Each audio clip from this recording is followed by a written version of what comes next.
Talk Show. Recorded live. Hello and welcome to Castle of Horror, the show dedicated to horror movies and awesomeness. This week, we continue our look at the career of Wes Craven with his 1994 film, Wes Craven's New Nightmare, or New Nightmare, as it's called. Bear in mind that if you haven't seen today's movie, we're going to be talking about it from the perspective of horror fans who have.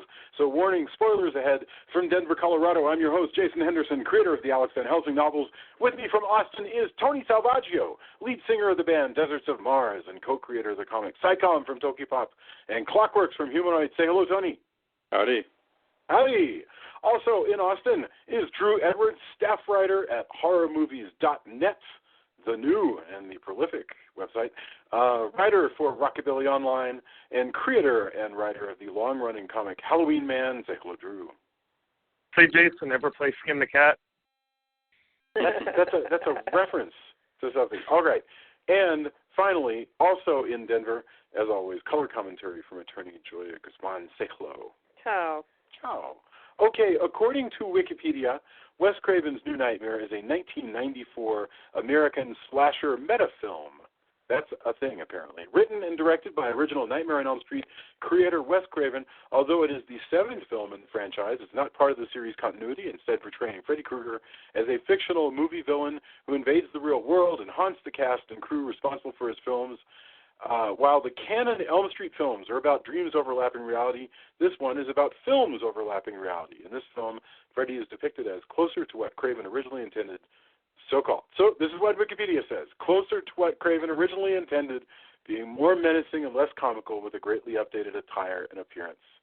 The film features various folks involved in the movie industry. Heather Langenkamp plays herself, playing Nancy in the Nightmare on Elm Street movies, and New Nightmare features several homages to the original film, such as quotes and recreations of the most famous scenes. So that was a mouthful. Let's get to the opinions of our illustrious guests. Tony, you're back after, I think, a couple weeks off, so let's start with you. We'll go Tony, Julia, Drew, and then I'll say something. These are opening thoughts, just a couple minutes, and then off we go. Tony, lay it on us. Opening thoughts, New Nightmare. I like the movie. I don't particularly love the movie, but I think it's cool, and I think it's got a lot of interesting things going for it. I don't even mind the Freddy.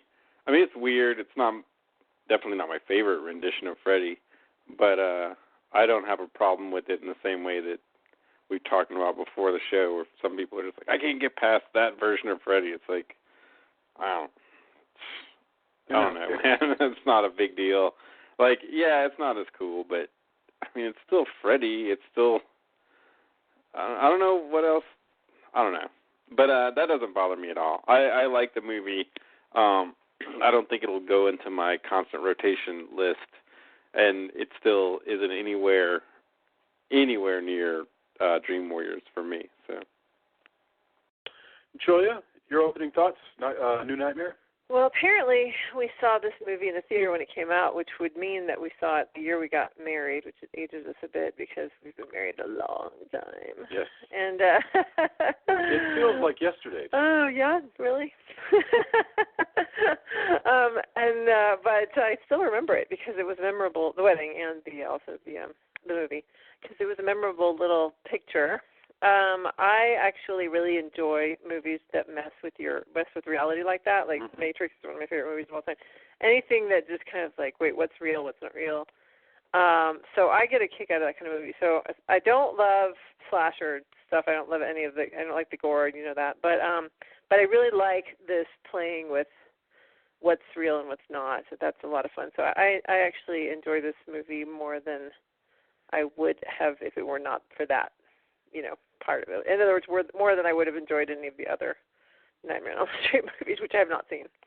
So, although I got to say, if you like the confusion of is this real, is this a dream, that's the whole crux of the Nightmare on Elm Street. Yeah, but I don't mean the horror. I don't mean the bad guy that comes out of your dreams and kills you. I mean the idea of, is it a script or is it this piece of it? Yep. Yeah, no, I'm not interested in bad guys that come out of your dreams. That makes me really freaked out. Got it.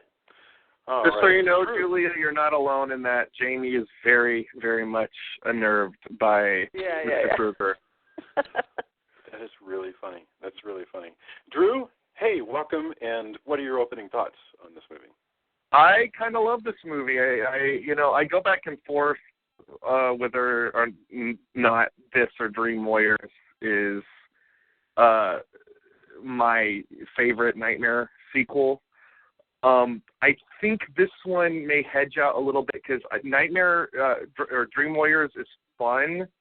This one is actually unnerving to me because unlike the other Nightmare on Elm Street movies, you don't get the safe switch where you can go, well, Freddy Krueger isn't real. This is just a movie. Mm-hmm. You don't get that with this. You could be like, well, this is just a movie, or is it? Is Freddy Krueger isn't real, or is he? It takes that, the dream reality thing a step further because cinema is nothing but the dreamscape of our generation in a lot of ways. So yeah.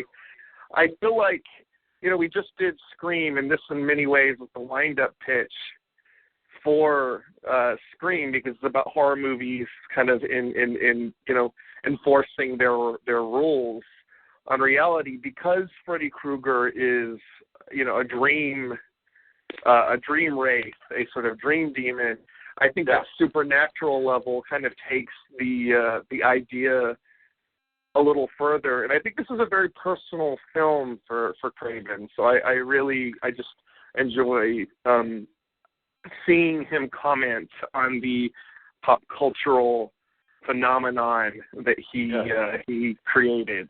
So this is it's a really interesting film. I think it's going to be fun to dissect. Yeah. I feel like this movie, you said that this was sort of a wind-up pitch for Scream. I think this movie and Scream are almost like two halves of one book. If you have like a book that you flip over and start over, I think that they really do go together because in a sense, this movie is a lot less personal to us, the viewer, than Scream is. Because when you think about it, Scream, like the original Nightmare on Elm Street, any of us could be in those. Any of us could be a teenager living in a house, and some crazy demon is inhabiting our dreams and getting revenge for bad things that our parents did. That's a universal fear. But very few of us get to be, wealthy actresses who have stalkers and go to studios. This is a very specific movie that's not universal, but at the same time, it's telling an adventure about these people that, is basically saying that Wes Craven is telling us with this movie that he himself and people around him like Robert Englund, John Saxon, and Heather Langenkamp are performing a holy ritual that keeps demons at bay by performing them for us and giving our darker selves places to go. Which is, on the one hand, you could say, well, that's awfully generous to himself. But on the other hand, I think there's some element of truth to that. But that means that this is not a personal. So I could see this not being a favorite in as much as you don't like feel it over and over again the way you do the original Nightmare or Scream. But I agree. I can't wait to get into discussing it. Shorthand, I guess I like this movie better than Scream, but they go so close together. I was awfully hard on Scream last week, so it's going to be very difficult to defend being easier on this film. So it's okay. Ghostface can wipe his tears away with millions of dollars. I will try to come up with some excuse for differentiating between the two. Not that Freddy Krueger is a pauper. Right, exactly. Who am I? Yeah, it's a good point. I mean, what point is there for me to like go, oh well, like they were really waiting on my approval? Okay. I think where we should start is the place where everybody wants to start.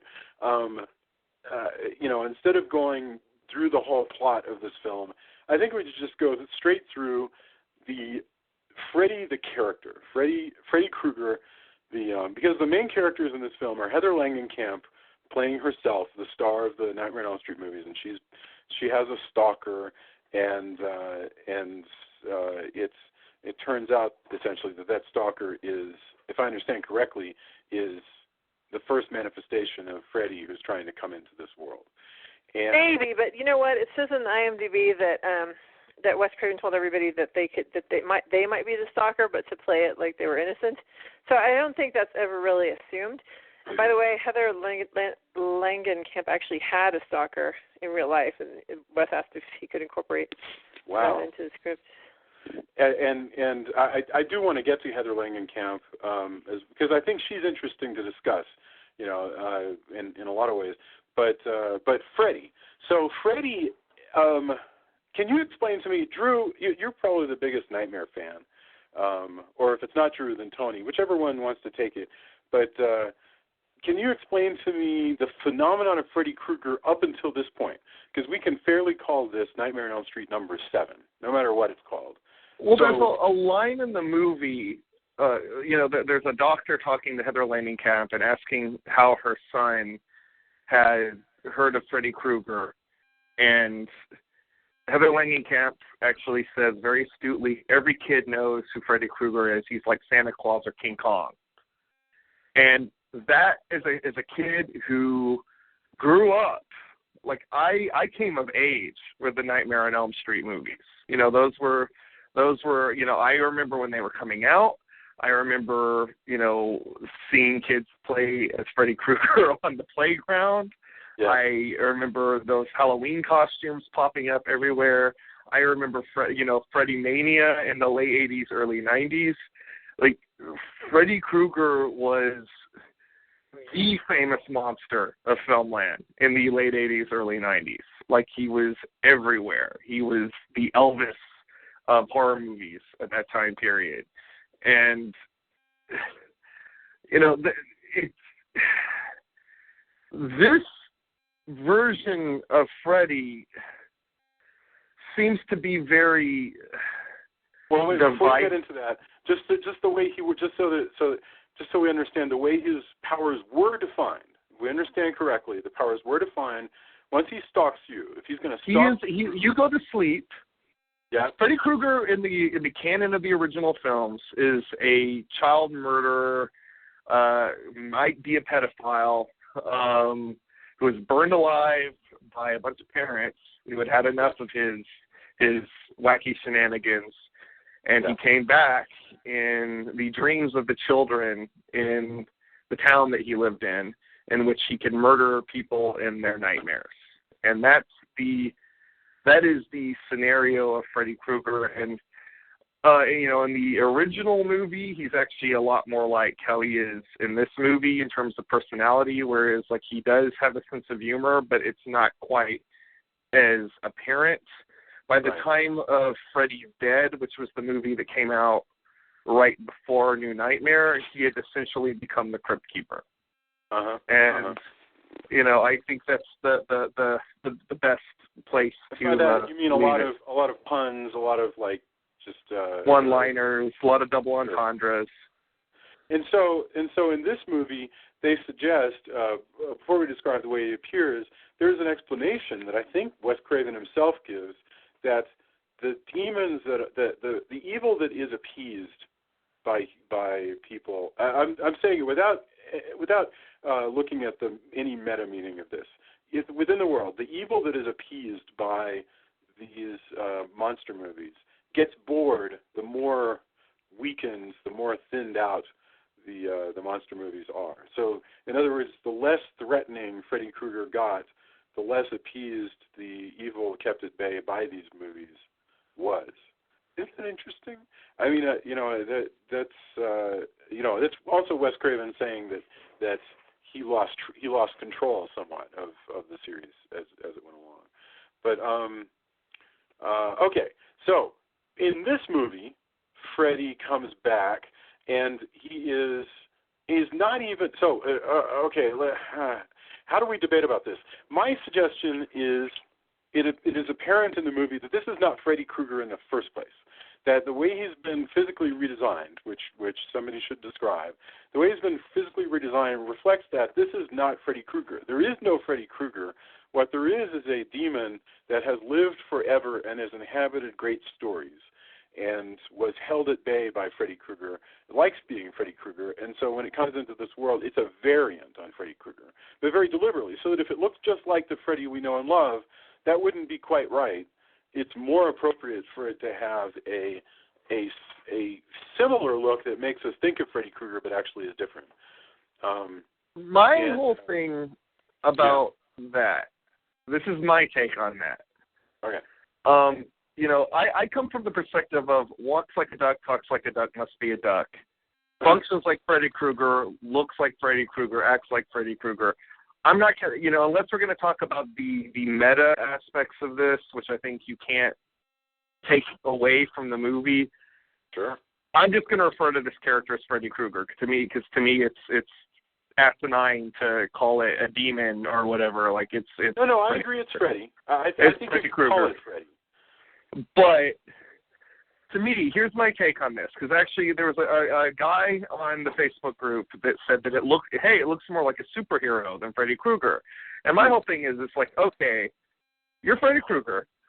You've been in these movies, and you're the slave of whatever the makeup designers make you look like. Mm-hmm. Suddenly, you can come into the real world, and you can finally design yourself. Are you going to do the same makeup from Nightmare 1? Are you going to do the Jimmy Durante Freddy Krueger from Freddy's Dead? No, you're going to make yourself look like a little bit more rock and roll, a little bit more Hollywood. You're gonna maybe make yourself a little bit more muscular, like this Freddy Krueger is. You're going to give yourself a bigger, scarier claw because, I mean, come on, that's your phallic extension right there. I mean, it still looks enough like Freddy Krueger. I mean, nobody would look at a picture of this character and not go Freddy Krueger. But yeah, Julia, let me ask you this: does this discussion make any sense to you at all? Or is this... Well, I mean, I get that he was more comical and whatever, because they say in this movie over and over, they say he's much darker than... I guess the idea that he is determining what he looks like in this universe, I hadn't really thought about that. I don't know. I don't know what to make of that idea. Ask you, it strikes me that if you didn't really pay much attention to Freddy Krueger, you just kind of wander into he looks the same to me as what I always imagined he looks like in all the other movies. I've never seen the other movies. Whereas, if 2 years later you just wander into Scream, you don't even have to, wrap your head around any of that conversation. Scream is instantly accessible to you. Like I said, I felt like it was a little, it didn't really connect with me per se, but I could see that Scream is a way, way more approachable meta commentary from Wes Craven about horror. But the only thing about this one that, I mean, is that it's hard to grasp is the idea that he's darker than he was before. But that's not really that big a deal. But I mean, this is a pretty approachable film for somebody who's not familiar with the universe, because the idea is very simply that a script is becoming real life as it's written. I mean, that's a pretty approachable concept for anybody. Yeah, no, that's true. That's a very good point. Tony, you were going to say something. Sorry, you get the Tony. I didn't want to hammer over you. Tony, I thought I heard you. What now? I thought I heard you start to say something. Maybe it was Drew who started to say something. I'm sorry. Okay. Go ahead, Drew. I think one of the things about accessibility with Scream versus this movie, particularly as both movies that are nominally in the slasher movie genre, and I think I even said this to you over email, this movie is a movie about adults. Slasher movies are usually about teenagers, which Scream was very much geared towards, teenagers and 20-somethings, whereas, I would assume Heather Langenkamp is at least 30 here. I don't know how. Yeah, at least I think she's in her mid-30s. And she's a mom. She looks great. I actually think she looks better here than she does in the original Nightmare. But the bottom line is, this isn't a movie about adults with adult concerns and parenthood and I mean the loss of a spouse. Yeah. I gotta say, watching this film as a parent is adds a whole other dimension, because I mean, just looking at whenever your kid is suffering any kind of pain, like they have, they're sick or they're scared or somebody's being mean to them or whatever it is, you feel that 10 times worse than probably they do because you wish desperately you could take that away from them. So for her to, what she must have felt watching her little boy suffer, because I know she's suffering the same thing, but she doesn't want her little boy to have any of this, let alone, God, he's getting the brunt of it. I will say this, too. It makes the grimier aspects of the Freddy Krueger character a little bit more face front because, even though there's all this talk in the original movies about, oh, he's a child murderer, and there's occasionally, you have the girls with the jump ropes and everything. Yeah. All the victims are of teenage age, whereas, this kid Dylan is a little boy, and there's the point where they recreate the phone call from the first movie, and the Freddy Krueger voice is, I touched him. And with a little boy that age, that becomes instantly 1,000 times creepier. Well, he's like the Red Rum kid from The Shining. It's like when he's got the crazy voice. And apparently the director is so mean because according to IMDb, it's like they wanted to get a good reaction from the kid. And so whenever he would leave, like the parents didn't want him to be upset, so they would be, they would like try to make it easy for him so that he wouldn't cry. But when they would leave the room, he told them at one point, that they were dead, so that he would get a reaction from the kid. I wonder if that's true. This notion that Wes Craven actually told a kid his parents were dead, I don't know, maybe. But I doubt it. There was a reason why he was the king. Yes. Well, so to me, there are all kinds of super scary things. You're right. What you're talking about is what TV Tropes calls adult fears, right? There's a point where they're at the kid at the hospital, and they go through every conceivable thing that an adult could be afraid of with their kid. For instance, they talk about, listen, maybe he's been through some abuse. Maybe what's going on is the early onset of a psychosis, and you hear that, and you're like, holy crap! The next 30 years of my life. Actually, the rest of this child's natural life are going to be wrapped up in my dealing with his issues, and it's going to destroy us, and maybe I'll lose sight of him forever, and his, all that awful stuff that sickness brings. And then they're like, well, maybe it's you, maybe you're abusing the kid, so maybe the kid's okay, but we're going to take the kid away from you. So all of this stuff happens, and that's all great. The one thing, though, that I don't think is handled well, Drew, and I think you might disagree on this because I think you mentioned it. You said that you thought death was handled well. I kind of felt like Freddy kills the kid's dad, which is Heather's husband in the continuity of this movie.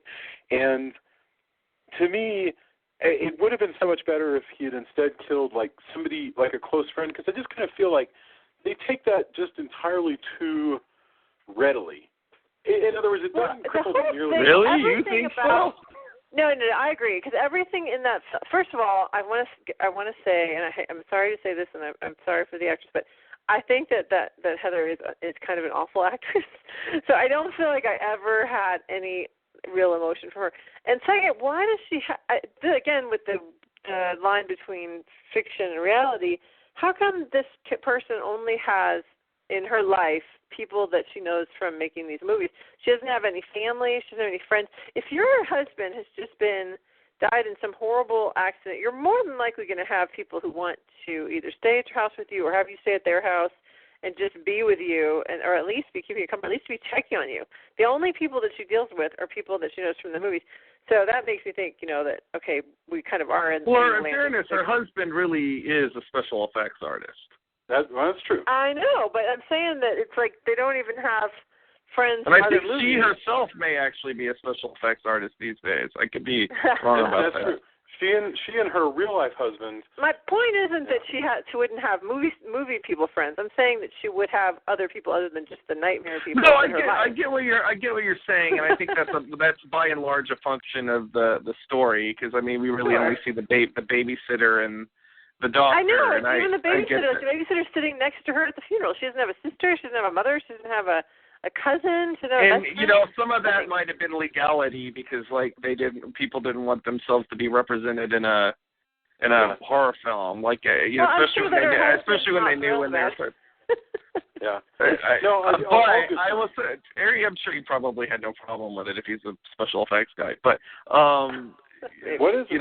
By the way, in amongst all this killing, what is it with the Freddy hand that really loves crotches? Like crotches and stomachs. It's all like when it first is like when we first get the kill of the effects people.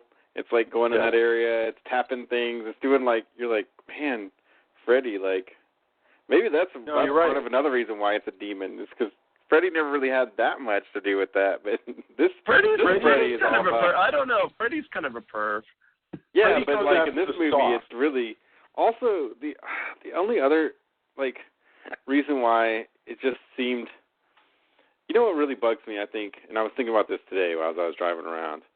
The reason I don't like this movie as much as others is what it really feels like is a best of Freddy knockoff.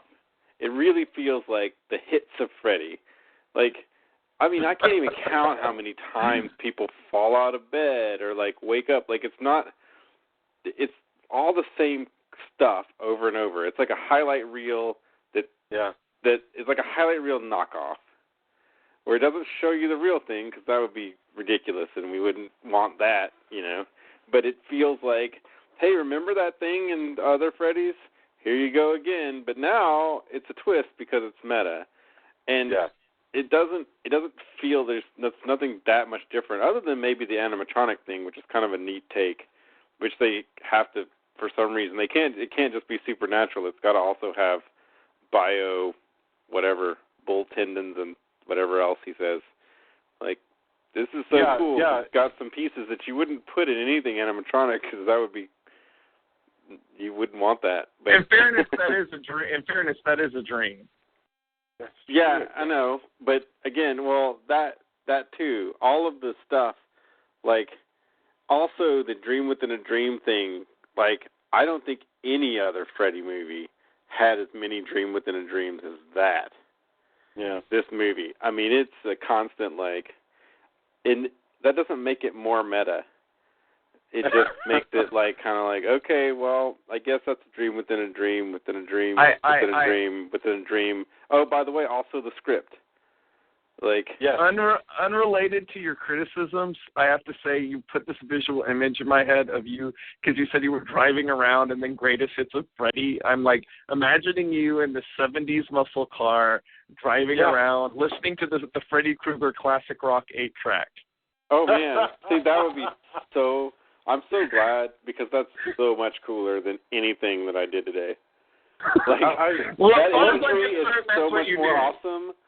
I hope that everybody thinks that because it's so much more awesome than the reality of the thing. I'm going to think that for now. I'm going to imagine that you're driving around in some Galaxy 500, you know, with Freddy coming through the speakers going, "You didn't fall asleep while you were driving, did you?" And he was like jumped through the air conditioner. Oh, because I have a really boring vehicle, and the reason is because it hauls all my band equipment. But I do often get, I don't know what people are expecting, but I do often get, like, I expect you to drive something cooler. I guess my answer should be me too. But I don't know. Come on, the wind's in your hair. You're listening to your Freddy Krueger's greatest hits track. This is an amazing image. I wish this was true. Again, like I said. But, yeah, and the movie's not bad. Like, by no means are these criticisms meant to be that this movie is terrible. It's just the more I thought about why I didn't like it, these are the reasons why it's not, like, my favorite. Although I still like it better than the final Freddy, like the one where it's better than the Dream Child. You know? Oh, yes, definitely. I never saw the Dream Child. Is that number 6 or something? I don't know. I want to say that's 5. To me, it's the as far as the Freddy movies, it's like the first 3 and this one are the standouts. Like and I know Nightmare 2 is mostly watchable as a laughable laughable excuse in 80s excess that I still find it enjoyable. Right. I never, somehow I missed these movies. That's really hard to explain, but, considering that these movies started in the 80s, so I should have been paying really good attention, but I missed them entirely. I was watching the Halloween movies, I was watching Friday the 13th, but, and I was certainly watching a hell of a lot of old vampire movies, from the 60s and 70s, but I missed Nightmare on Elm Street entirely. I don't know why. So I've always felt like I was late to the party, like I was just sort of barely catching up to it. Having said that, I have no problem following anything that's going on in this particular movie. I think Julia is right. I think if you have a vague idea of who Freddy Krueger is, you can follow along. And I mean, who on the planet at this point doesn't know? Well, who even Freddy if you Krueger don't, is? you pick it up pretty quick. I mean, it's not that hard to. Right. Crap. Yeah, that's true. It's so cool to see these actors. Like, for instance, we'll talk about Heather some more in a sec, but we got John Saxon, who, I think of John Saxon as a major action star from the 70s and 80s, because, every sort of mid-budget action movie seemed to have a part for John Saxon back then. He could play spies, he could play cops, but in this movie, John Saxon comes across as, a slightly fey, L.A. guy who is just around to answer Heather Langenkamp's calls. Well, I love the notion that these actors, Robert Englund, John Saxon, and Heather, all just have one another on speed dial and just sort of chatter at one another like a sewing circle all the time. Well, I mean, it does happen. Like, I've seen things where people talk about in Hollywood, because you're on and off so much that you do tend to neglect. You don't have friends. You usually do have movie friends. And a lot of times you'll see where somebody's like, oh, and then I called up so-and-so. And they're not name-dropping. They're not like, right. Oh, and then I called up my friend. You may know this famous person. It's because those are the people that they know, and they kind of know their schedule, and they've worked with them. So to me, it isn't outside the realm. Like, I see what Julia's saying, but it's not entirely untrue to also but be like, how many years these are the been, people I know. How many years has it been since she made these movies? Well, if she was in number 3... Yeah, but if you're seeing people on sets for different things or at Retrospective well, also we're events not or even whatever. thinking about horror conventions and Julia, my point is 7 years since the last it's been film. 7 years. She hasn't even agreed to make the movie, and now suddenly the only people in her life are these people that she knew 7 years ago. I'm not. if I have coworkers, I don't care if I'm in the same industry forever. My coworkers from 7 years ago are not the people that I'm going to call in the time of need right now, even if I'm considering going back to that job. Well, I would that's say true, but I mean, if you look as, up, I've been to enough Q&As and I've been to enough things that it doesn't. When I see that, it was not implausible to me at all. And maybe the real Hollywood doesn't actually work that way, but from everything that I've seen and heard and read, it's not. It's okay. Less so maybe likely, they still but hang it's out, not as far as the think funeral scene goes, I will grant you sad. that her husband is an industry person who works doing makeup effects in horror films. It is conceivable that genre actors like John Saxon and Robert Englund would be there. That's fine. I'm not concerned with who's there. I'm concerned with who's not there, which is everybody else. Well, yeah, but I know people who, by the time they're her age, which is 30, by the time they're 30, both parents are dead. There's nobody really around. That's just not that. I don't know anybody who has no family and no friends outside of their job. I mean, that's just really, really sad if that's the case. All right, anyway, we're taking way too much time with this. But yeah, so that was something that bothered me is that she didn't have anybody with her, and it's just really lonely and sad. And then I just, like I said, it's kind of emotion-free, really. Even when she finds out that her husband has died. It doesn't feel emotion-free to me. Like, she seems upset. Like, I don't agree with that. Yeah, I don't know. I would have liked to have had a little bit more direction there with, even just some special effects, like a little bit of dizzying, because I think I get the impression that if you can put yourself in the position of having cops come to your door and tell you that your spouse has died in a car accident, I feel like you would just kind of lose the ground under your feet. And so I would have liked to have seen some of that. She just kind of seemed like, oh, that sucks. I don't know. No, I think the movie doesn't do enough with it. I don't blame Heather Langenkamp. All right. I just think I think that's not what the movie is about. And this is why I say that the character who dies should have been a close friend or a new boyfriend instead of this kid's father and her husband, because that's just too big an issue to like deal with as just a plot point. That feels really silly. But that's okay because it's a fictional movie. We know it's not the real Heather Langenkamp. We know it's not her real husband. You know, it's but I don't know. I don't. I'm saying, to me, that's the one false step, and it's not that big a false step for me. I can deal with it. But I thought that Sydney, dealing with the loss of her mother a year later and still being paralyzed in certain parts of her life, I believed Sydney like a bazillion times more than I believed Heather. Absolutely. Yeah. You know, and maybe it's not fair to put Nev Campbell up against Heather Langenkamp. I have no idea. But yeah, I did believe her more. Well, maybe you've done it a little weird to playing a fictionalized version of yourself. Yeah, no, it's true. Although Robert England takes to it like a duck to water. Okay, yeah. So let's talk about Robert Englund. We talked about John Saxon, who's playing this really neat sort of L.A. sweaters across the shoulder kind of version of himself, and then Robert Englund plays this. I don't even know. He's got these kind of colorful glasses, and he's dressing really chic. All of these guys are playing L.A. chic, and I think there's some sort of humor going on that I don't completely get, but it's working even though I don't completely get it.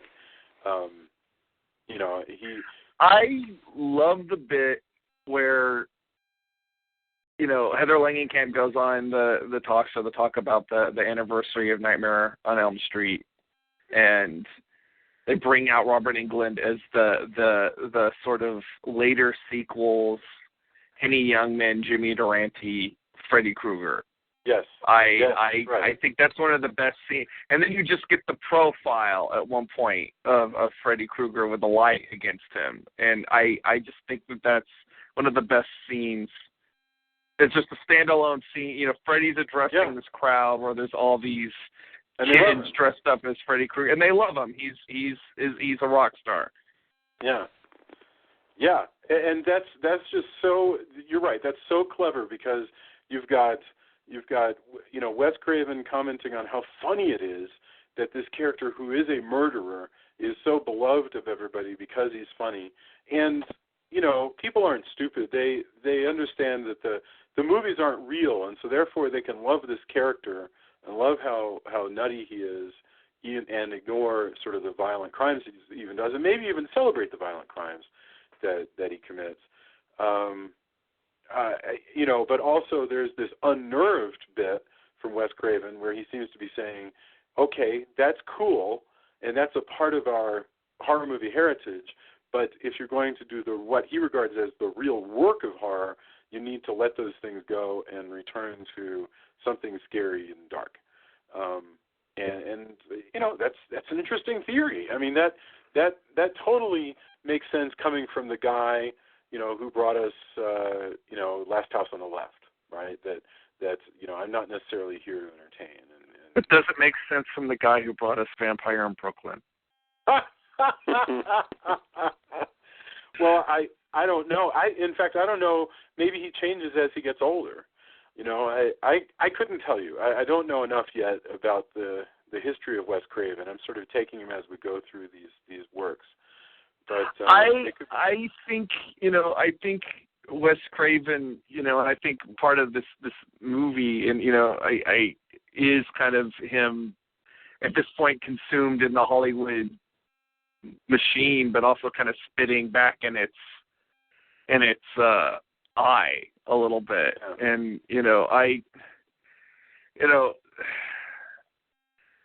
I mean, both Robert Englund and Wes Craven are kind of presented as particularly the way Wes Craven portrays himself is sort of the almost oracles of horror. I mean, he's got this script that's sort of writing itself, and he's consumed by it. And I was reading online, there was actually originally going to be scenes where there was a scene in the script which they didn't shoot where Robert Englund faces off against Freddy Krueger, and Freddy Krueger turns into a giant spider and literally catches Robert Englund in a web. And then there was going to be, which is, when you think about the metaphor, it could have been really goofy if they had done it. But when you think about the metaphorical thing of what that means, being a horror movie actor, and you're literally stuck playing this monster. I kind of wish that would have stayed in. And that's absolutely interesting. And then there was also going to be scenes where Wes Craven is now, left his big mansion, is living in a van driven by Michael Berryman from the Hills Have Eyes, because he's on the run from Freddy Krueger, and I kind of wish they had left that in, even though, again, I don't know where there would have been time for that, but as scenes, I kind of like the idea of having the guy from the Hills Have Eyes as sort of a guard dog, an earlier monster against a later monster in Wes Craven's That's wonderful. career. And that guy, Michael Berryman, was hilarious too, because you remember he showed up in Weird Science as the gangbanger who's like, "Hey, I gotta go. I don't want to lose my teaching job." And he was so great. That would be cool, and that would give an opportunity. He does allow himself to be seen here as kind of nuts, because you get the impression that because he's writing the script, he might be terrorizing Heather Langenkamp in a way. Maybe he knows, maybe he doesn't, but he's bound up in his service of the art, and so it does. Even if you were able to tell him, well, listen, fella, you got my husband killed, and I've nearly lost my kid. You don't even get the impression that it would penetrate at all, And so it's gutsy for Wes Craven to present himself in that way. That's interesting. I mean, that's really interesting to think of this movie as, in a way, an indictment of Wes Craven himself. But that's complicated because he's saying, I sacrifice too much and I endanger people too much by making my art, but my art is very important because it helps the world keep evil at bay.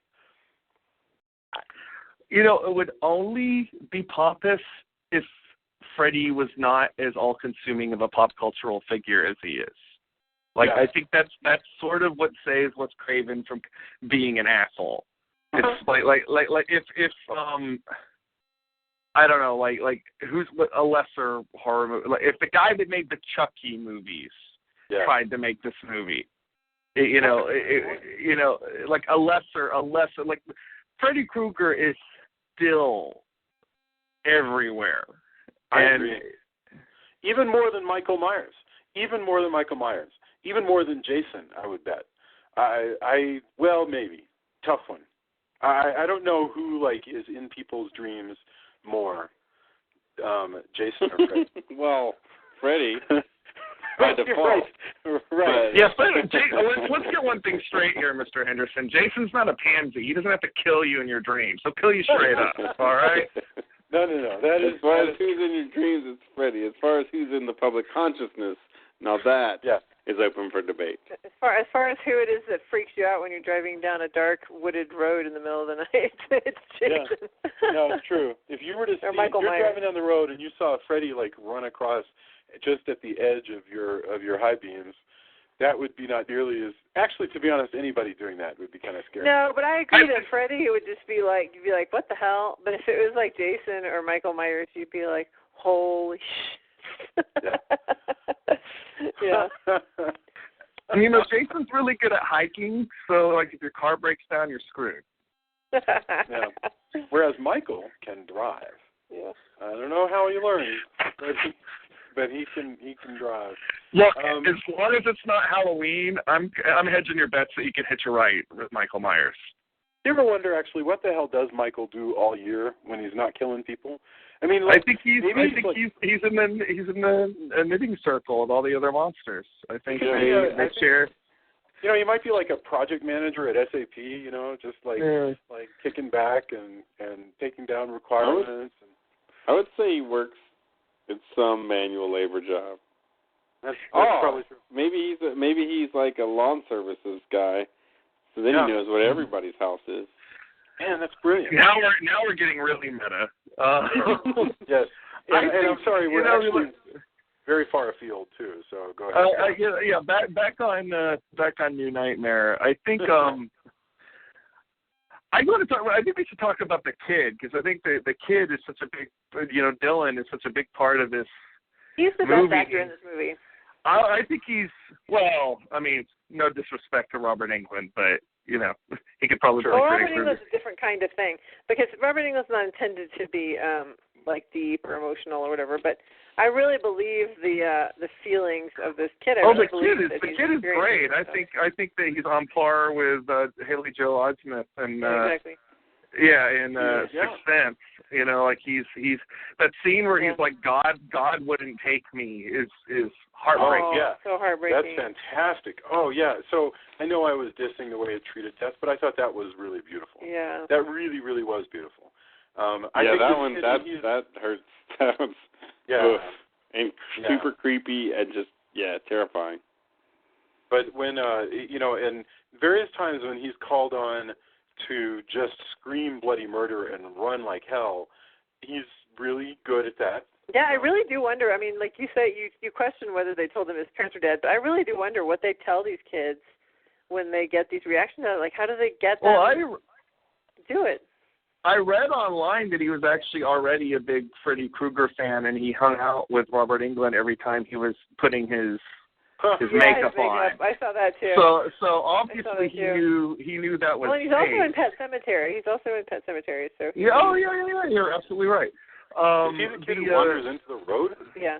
Oh my gosh. So this kid was brilliant. This kid was brilliant when he was a toddler. I mean, have you seen that toddler in Pet Sematary? I don't know if you've ever seen this character. I don't remember if I did. Holy crap, he was so good. I just watched that a few months back. You've got this baby running around with a penknife and a bowler hat. Yeah, brilliant. It's the best performance by a baby ever. It's like actual human baby. The other thing that I love, the other scene that I really love with him is that she wanders in to her living room and the first Nightmare on Elm Street is on, and he's sitting there completely silent. And then when she turns it off, that's when he starts screaming. Screaming, I know, it's so creepy. Oh yeah, no, those are wonderful moments. Well, and then like I said, all the Red Run moments, all the moments where he suddenly goes into Freddy voice. I was less impressed by that. No, but it's creepy. Come on, it's creepy to have a little kid just suddenly start doing this weird voice. It's weird. He does a pretty good Freddy, especially the point where he actually tapes some steak knives to his hands. That was pretty awesome. That was a good craft. He did well with that. I mean, no, but he is a really strong thing. And Brew, what you said about this being kind of more, in many ways, an adult movie, not in terms, we could argue back and forth about is it more mature, but adult in terms of it's clearly aimed at an older audience. This movie it's aimed for the people who were older, people that were teenagers when the first, which would not include me, because I was a teenager when this one came out. I was, I don't remember how old I would have been when the first Nightmare came out, but it would have been aimed at the people who were Nancy's supposed age with the original Nightmare, who would have been people in their mid-20s to early 30s.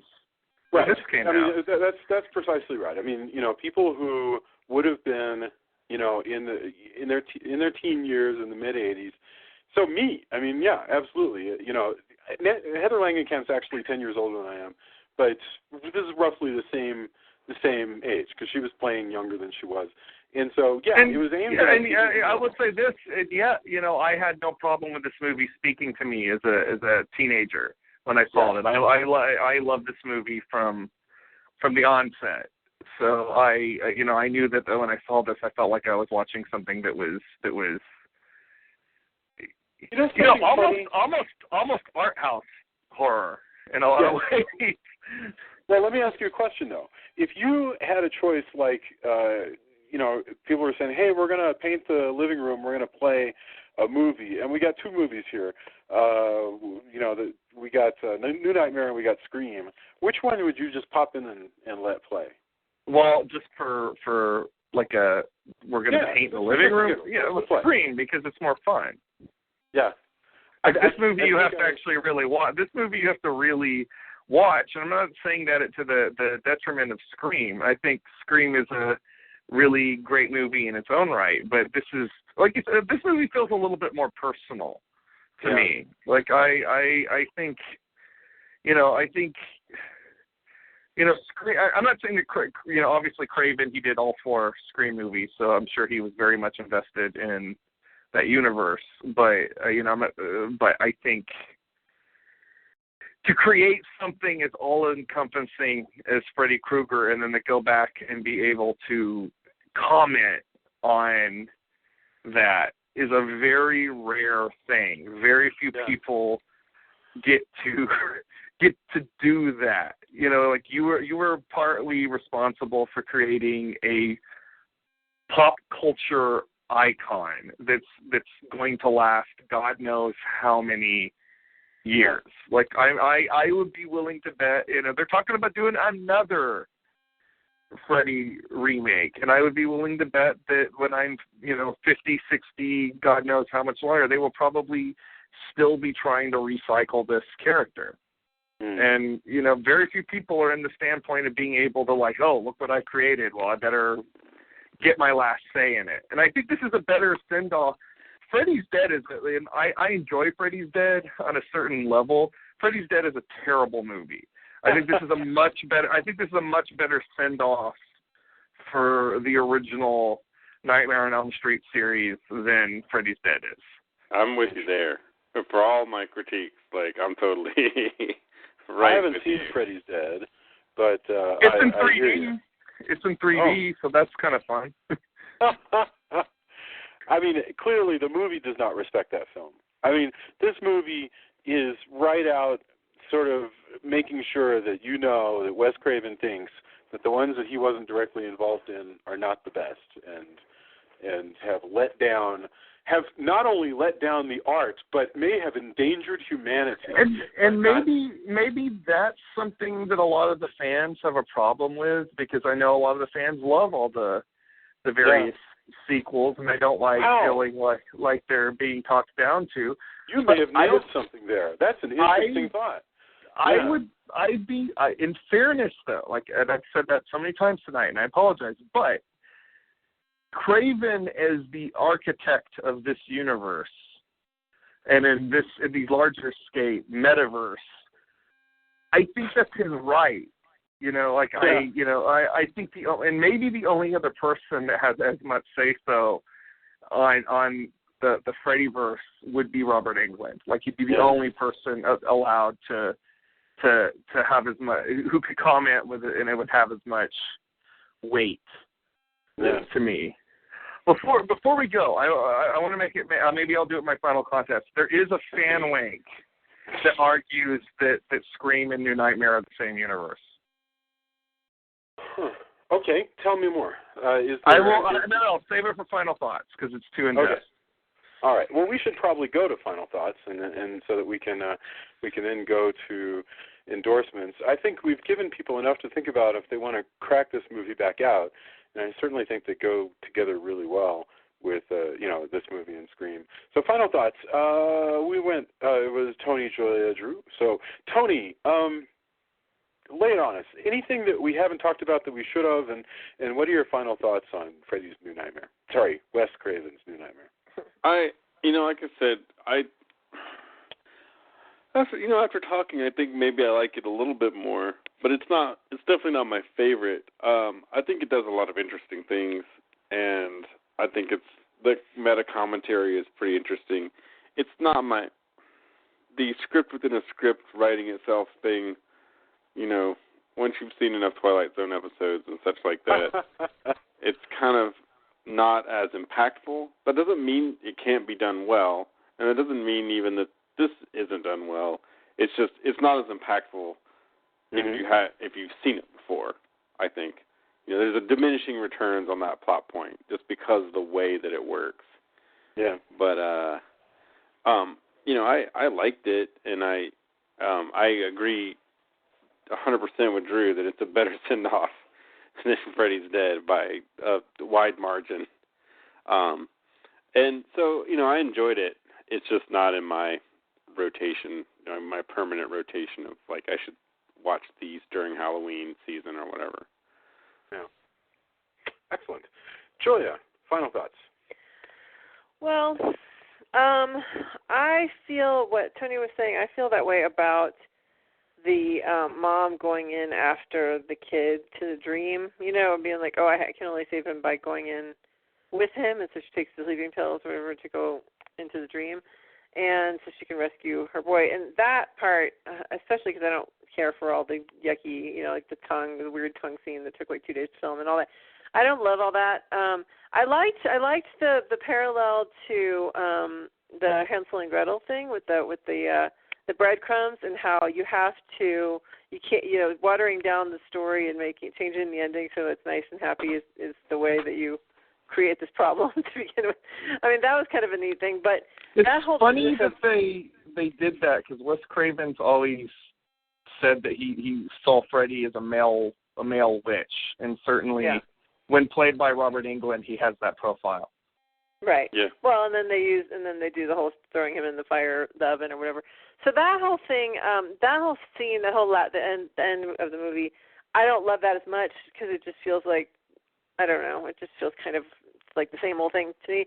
But I don't agree about the script within the script. I think it's done really well. I've seen it done in other things, but I feel like in this one, I just really liked how it's like Wes is having the nightmares and then writing them and it's happening. And it's just kind of, I thought that was a lot of fun. And even though I have seen similar things, I think that was really fresh the way that they did it, they approached it. And then, like I said, I love the kid. The kid's awesome. Excellent. Drew, final thoughts? Okay, I'm going to, other than the saying that this movie also has an awesome homage to Nosferatu in it, we already know that I love it. So I will spare all that and just go into, there is a fan wank that argues that this and the Scream universe are in fact one and the same. And even I don't subscribe to it fully because I take issue with the whole idea of the entity, which we kind of went into. To me, walk like a duck, talk like a duck, must be Freddy Krueger. Yeah. But okay, the fan theory as its position. So the Freddy incarnation of this creature was killed at the end of this movie. Then a few years later, the boys in Woodsboro attempt to recreate a horror film in real life, sort of breathing new life into it, in which they spawn the Stab series, which is the movie within a movie film franchise in the Scream movies, which popularized Ghostface. Therefore, this entity now becomes a sort of viral creature that causes people to recreate the Woodsboro murders over and over and over again, perpetuating the Ghostface persona on another person, which just explains why Ghostface always acts exactly the same, no matter who is doing the murders. And it also explains why, when in the Ghostface persona, you are more durable than a normal human being would be. Again, it's a fun theory. I don't necessarily subscribe to it, although it is kind of interesting to think of Freddy and Ghostface being one and the same, and it certainly does explain why there's a Freddy Krueger janitor in the first Scream. Still, that's pretty cool. By the way, I would completely buy this being the same universe. Absolutely. It's Wes Craven's universe as opposed to his fictional. Although it's his fictional universe, because by the way, we're the ones who control the holodeck, and this film. The metaverse. The metaverse. Yes. So, well, that's excellent. All right. My final thought is, you know what? I actually already said it. I think this is a really good companion with Scream. It's weird that we have kicked off this Wes Craven discussion, starting with his two most, I don't know how you'd call it, metathetical of his films, but you know, it's a good place to start, because we're going to wrap up this retrospective at the end of the month by discussing Nightmare on Elm Street, which certainly isn't his first movie, but is probably, I don't know, it absolutely sort of catapulted him. Well, it's definitely his most famous film. I guess it is the most famous. I mean, because I keep thinking, well, you know, Hills Have Eyes and Last House on the Left, but no, none of those are anywhere near Nightmare on Elm Street in terms of just fame. And I think that's because of the universality of Nightmare on Elm Street, that anybody can imagine being these teenagers and being killed in our dreams.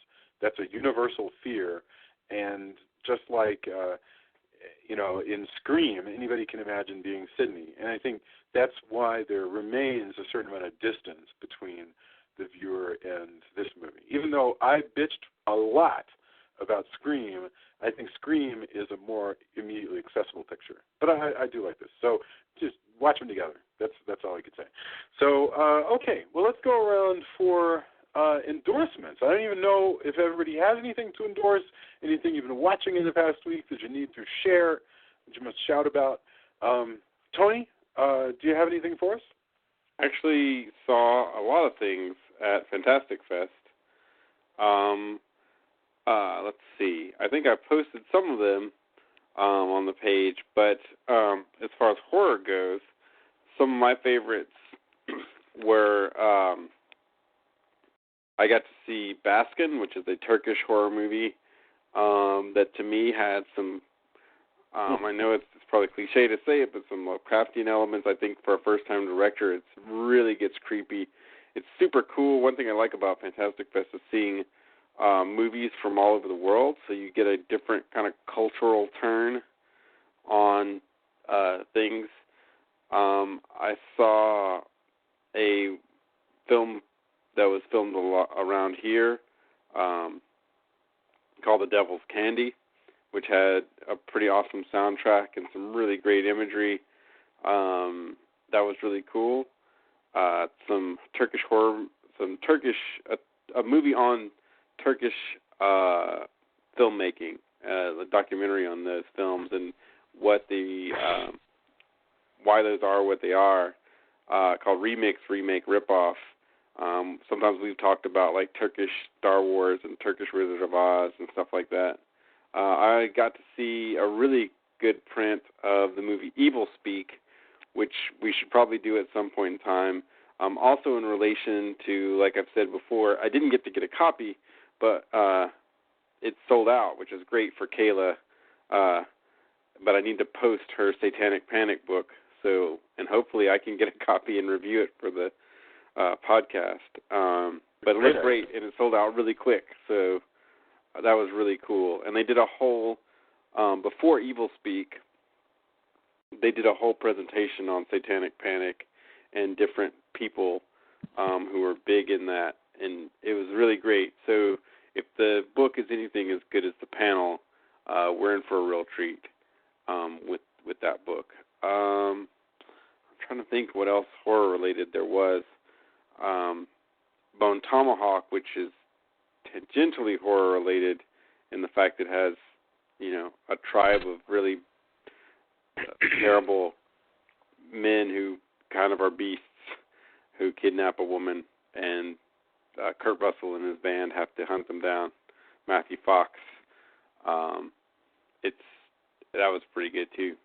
But I had a lot. I'll post what I can on the page as I remember. I saw like 34 movies during the time that I was over the course of, I guess, 8 days, something like that.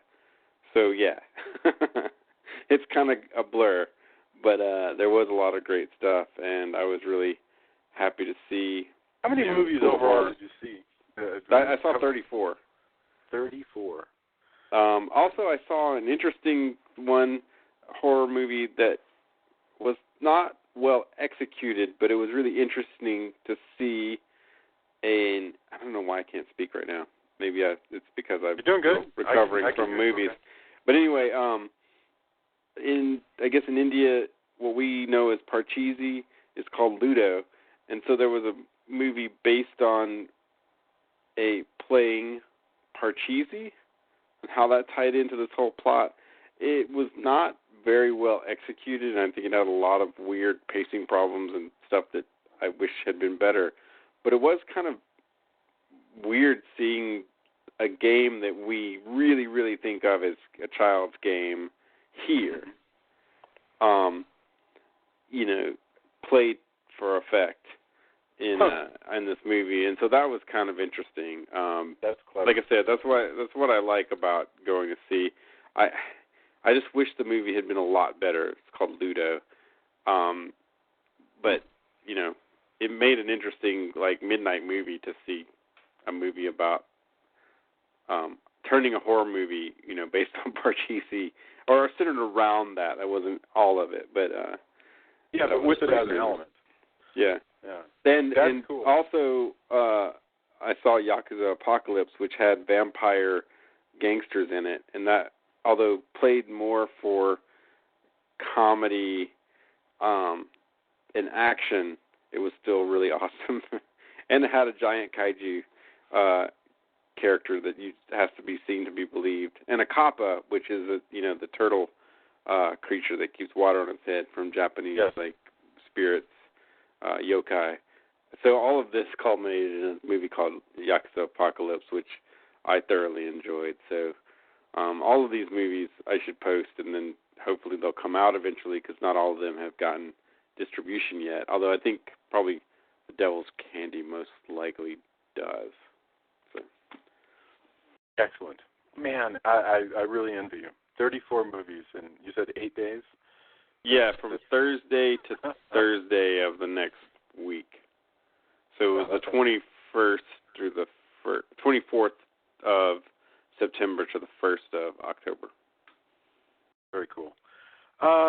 Julia, do you have anything to endorse for us? We went and saw The Walk yesterday in IMAX at that's the movie with Joseph Gordon-Levitt as the tightrope walker, Philippe Petit, and he walks across he hangs a line across between the Twin Towers and walks across them.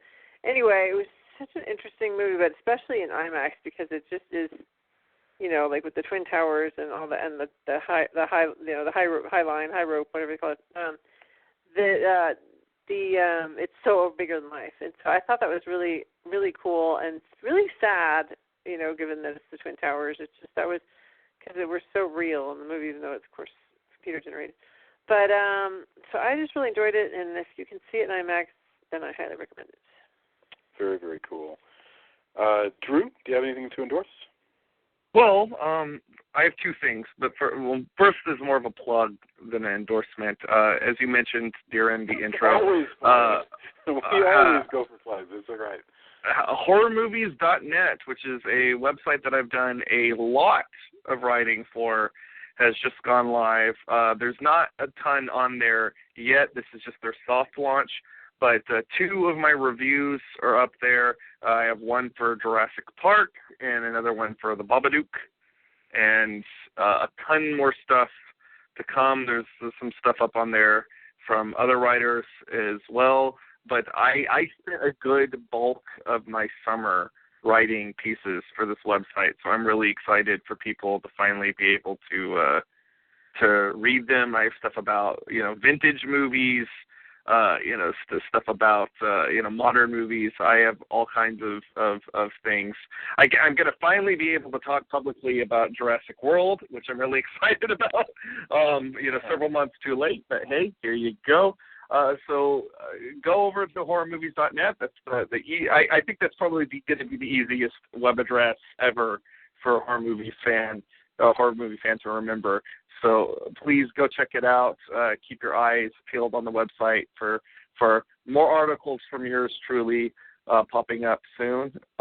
Another thing that I would like to, and this is a literal endorsement, I want to endorse Red One by Terry and Rachel Dodson. It's a comic book about a Russian spy that is sent to America in the late 70s to go to Hollywood, become a pro-sex feminist superheroine to undermine American prudery, but also take down a right-wing religious vigilante called the Carpenter for reasons that have yet to be revealed. But it's available out through Image Comics in a large-sized European hardcover. However, for the more thriftily minded, both issues 1 and 2 are available on Comixology for only $1.99 each. The artwork is beautiful. The storyline is extremely tongue-in-cheek. It's very much in kind of the vein of, like, I would say Modesty Blaze, if you're familiar with those old comics at all. But sure. It's just a lot of fun, and Lord knows that's something that's gravely missing from a lot of comic books these days. And I can't wait for the next chapter. Doesn't come out until 2016, so it's gonna be a long wait. But it's the 2 issues together are 80 pages, so it's a good bulk. You get a decent bang for your buck. So that's Red One by Terry and Rachel Dodson. Wow. Okay, awesome. Well, I'm going to endorse Riff Tracks, which I know I've endorsed before, but they are back. So I am a huge MST3K fan, and in fact, this is like Julia and I, our default thing when there's nothing else to watch is just to turn to somewhere on Roku, like on Shout Factory or on YouTube or wherever, and watch old MST3K. But the original guys from MST3K are still doing shows now under the name of Riff Tracks, and they do a lot of these events where, you'll go to your local theater and you'll watch a movie that they're riffing, and they're doing it live, like from some location, at some, like the University of Virginia or whatever. And so they've got a brand new one out called Miami Connection, which I have not seen yet. So I can't really tell you that I laugh as much as I normally laugh, when I go to a Riff Tracks thing. I don't know. I'm going tomorrow night. But I'm super excited. And I will say that I've been watching some of the recent video releases they've done, like Megaforce and the shorts, and they are just funnier than they've ever been. So I can't say enough about Riff Tracks. So anyway, I'll let you know how tomorrow's show goes, or if it was a profound disappointment or whatever. Somehow I have my doubts. That's it for me. So, this has been our second show in the Wes Craven retrospective. We'll be back next week with yet another Wes Craven movie, and I don't remember right now exactly what it is. I'm pretty sure that none of us is going to make the others watch Dracula 2000. So the jury is well. That's not a proper Wes Craven movie. He's just a producer on that. Okay. I thought it was like Red Eye or something. Is that what we're doing? It may be. I'm pretty sure it was Red Eye. So it's probably Red Eye next week. And, of course, this month's Wes Craven retrospective will wrap up on Halloween weekend with a live podcast at the Colorado Horror Con. I don't know yet what time because the schedule hasn't been posted on the website yet with our panel, but it will be there. We will be doing it. So if you are in Denver and go to the Horror Con, you can hear us do a live discussion of Nightmare on Elm Street, the original. If you are a fan of the show, but you know people who would be but aren't yet, you need to kidnap them and tie them to a chair and force them to listen to our show. You can pick any of, like 150 episodes on iTunes. Or you could just, start playing. I'm starting to think you've taken your love of scary movies too far, Jason. Or you can send them a link. The chairs. I prefer sending them a link. This may speak more volumes about Jason than we know. I was wrong. That's the first Jason isn't going to be killed by Ghostface. He is Ghostface. Yeah. Don't feel like that's your first and only option is the chair tying option. You can go through iTunes or Bleeding Cool or TalkShoe or that's You are correct. But to each his own. I guess probably we should even say that for liability purposes. I don't know if we want to be responsible for I was tied to a chair and forced to listen to the podcast news.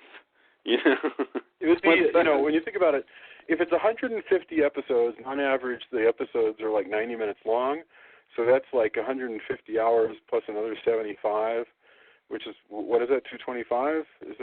Is that right? So 225 hours of us talking about horror movies you would get to listen to if you just tied the person there and forced them to start with Van Helsing. And but I don't recommend that you tie people off, once again. Right. I feel like that's being perfectly metaphorical. I don't mean any literal. So it's meta now. It's meta. You've gone full circle. Okay, Julia, be very careful. Make sure he doesn't own a voice changer or a hunting knife. Right. I have none of these things. No, there have been times when I really thought he was a vampire. When he used to not, only work during the night and then sleep during the day. I was like, are you a vampire?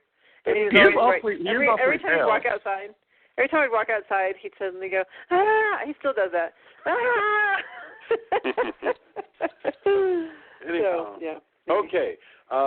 But please come to the Facebook page and continue to engage. We are so excited that people leave comments, and we want to get into these discussions and debates. And it's so fun seeing people discuss the movies with one another.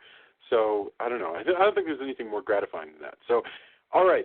Thank you, everybody. It has been so delightful talking to you tonight, and we will see you guys next week. Thanks. Bye. Goodbye. All right.